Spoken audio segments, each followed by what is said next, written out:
turabashubuje cyane mu izina ry'umwami wacu Yesu Kristo.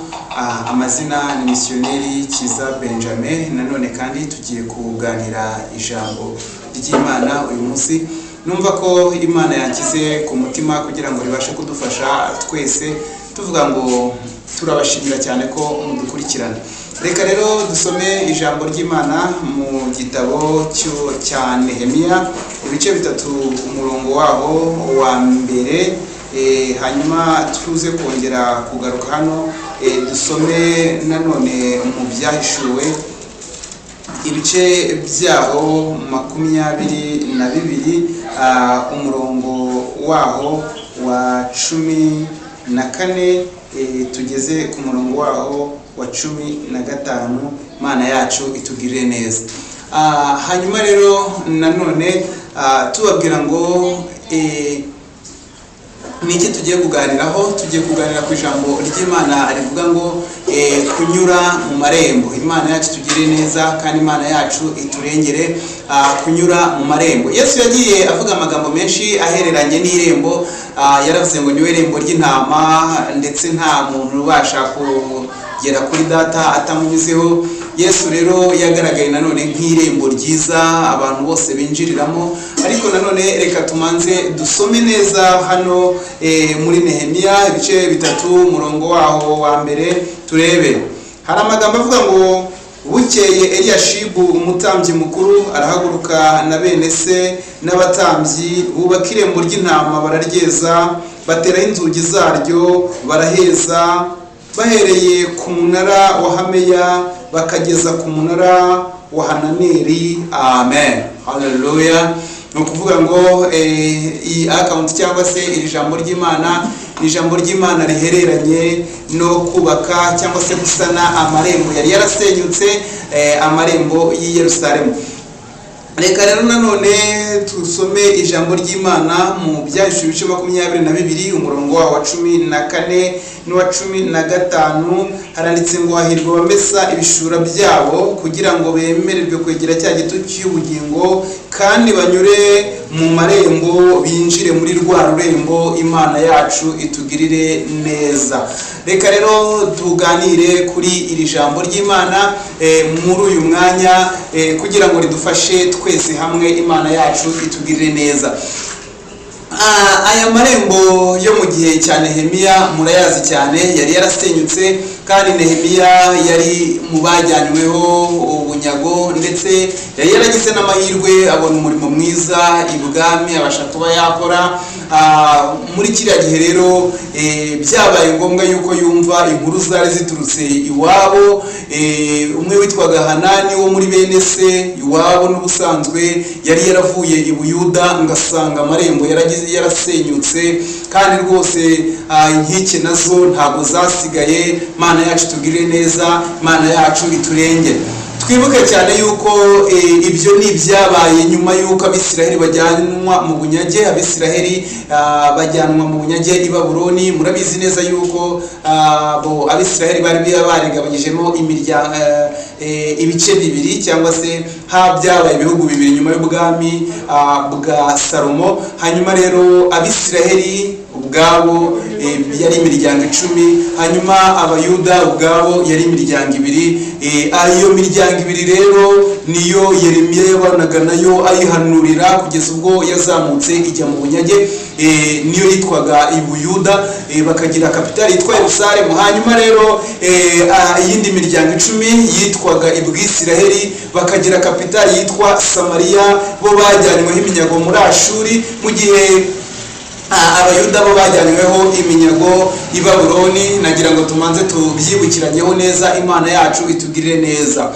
Hanyuma rero igihe runaka bajya mu bunyage. Yemwe Nehemiya bisa naho yanavukiye mu bunyage, inkuru z'iwabo ntiyaraziza akiri umwana. Ubunyage bwamaze imyaka 70 yose.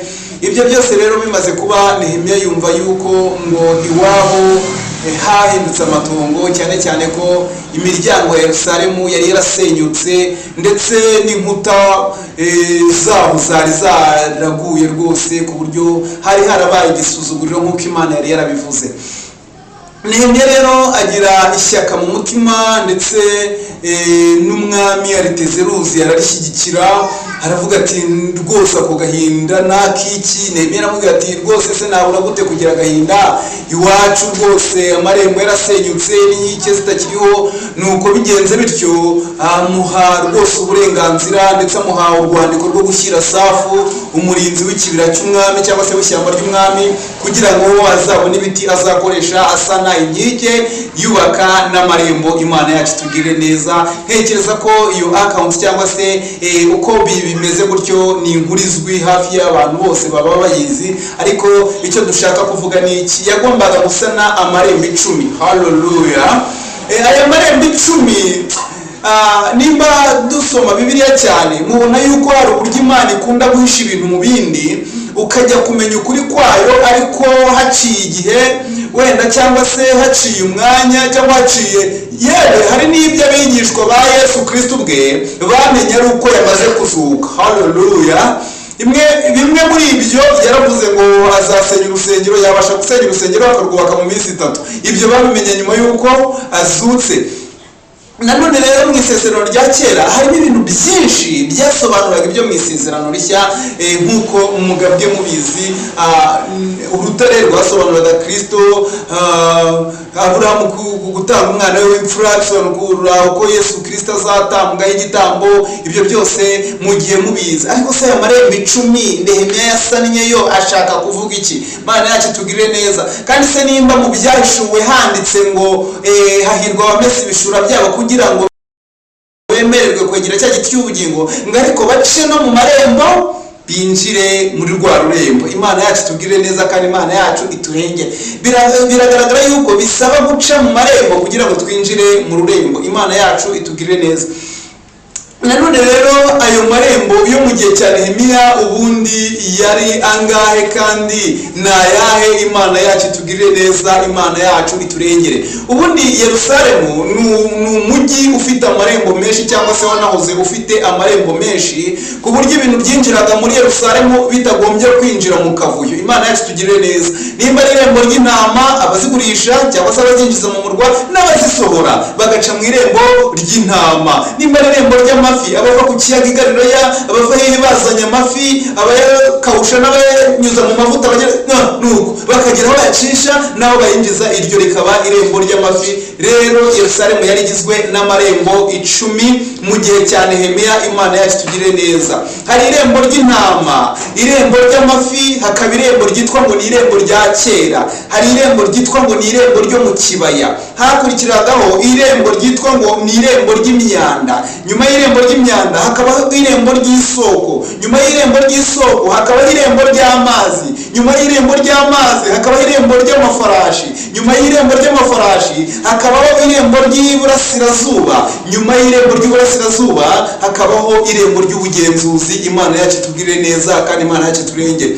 Ayo marembo uko ari 10 afite ubusobanuro cyane mu buzima bw'abakristo. Hari icyo yashakaga kuvuga mu buzima bwacu bwa buri munsi bwa gikristo. Imana yacu itugire neza. Mu cyigisho no kubakikamo amarembo yose y'umwuka, ndagira ngo uyu munsi tugerageze gusobanukirwa aya marembo 10 aboneka mu gitabo cya Nehemiya. Imana yacu tugirire neza, nibinashoboka tuyahuze n'amarembo nanone aboneka yuko azaba ari kuri Yerusalemu yo mu ijuru. Imana yacu itugirire neza, kandi Imana yacu iturengere. Mbese aya marembo koko hari icyo yari ashatse kuvuga mu buzima bwacu bwa buri munsi? Imana yacu itugirire neza.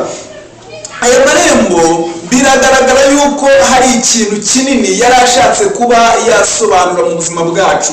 Imana yacu tugirire neza. Irembo rya mbere ryari irembo ry'intama. Mana yacu iturengere.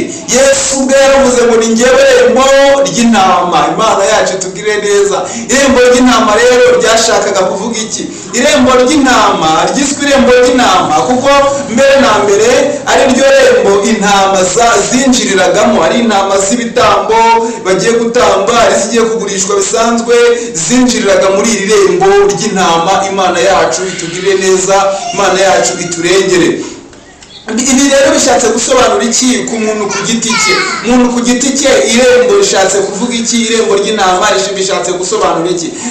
Irembo ry'intama ni igihe cya mbere cyangwa se ni igice cya mbere umukristo aba yinjiye mu buzima bwa gikristo. Haleluya. Tujya tuvuga ngo abakristo biti mu yandi magambo imvugo y'umwuka ishobora kuba ari intama, ariko nanone ni irembo ry'intama ni ahantu hambere umukristo yinjirira. Imana yacu tugirire neza. Hari abazita ngo ni inyigisho z'umubatizo, hari abandi bazita ngo hari inyigisho za mbere umuntu kristo akimara kwizera. Burya akimara kwizera aje muri Kristo aba yinjiye mu irembo ry'intama. Imana yacu tugirire neza. Yesu rero niwe irembo ry'intama mbere na mbere. Tumanze tumenye icyo ngicyo. Ni ukuvuga ko kumenya Yesu ko ari umwana w'intama w'Imana ukuraho ibyaha by'abari mu isi ni intambwe ya mbere yo kwinjira muri iri rembo ry'intama. Hanyuma rero irembo ry'intama ritugaragariza umusaraba nk'igitambo, ndetse ibitabo bigaragaza yuko Yesu Kristo nawe ubwo yajyaga kuba igitambo cy'ibyaha byacu yinjiriye muri ririya rembo ry'intama, yinjira muri Yerusalemu. Imana yacu itugirire neza kandi Imana yacu iturengere.